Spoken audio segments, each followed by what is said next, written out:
एक छोटा सा बच्चा था और उसका नाम रिंकू था। और एक दिन उस बच्चे का किसी ने अपहरण कर लिया था, लेकिन रिंकू ने होशियारी से उसके चंगुल से निकलकर अपने घर भाग आता है। लेकिन रिंकू घर तो आ गया था, लेकिन वह बहुत डरा हुआ और बहुत सहमा सहमा सा था। तो रिंकू की माँ ने रिंकू से पूछा कि रिंकू बेटा आपको क्या हुआ? लेकिन रिंकू इतना डरा हुआ था कि कुछ भी बोल नहीं पा रहा था। और फिर उसकी माँ ने रोहित नाम के जासूस को बुलाती है।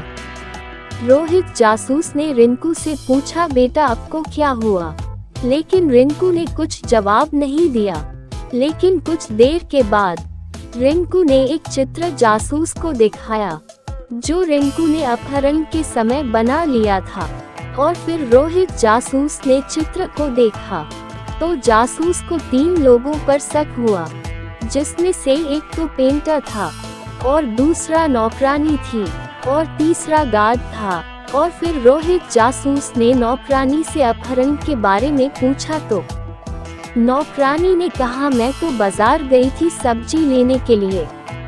और फिर जासूस ने गार्ड से पूछा तो गार्ड ने कहा मैं तो बाहर गेट के पास खड़ा था।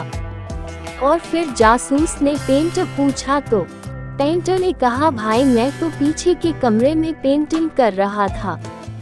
लेकिन रिंकू ने जिस पेंट से चित्र बनाया था वही पेंट पेंटर के कपड़ों में भी लगा था।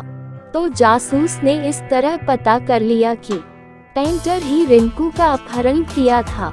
और फिर पेंटर को जासूस पकड़ कर ले जाता है। दोस्तों, अगर हमारी कहानी आपको अच्छी लगी हो तो प्लीज वीडियो को लाइक और चैनल को सब्सक्राइब जरूर करें।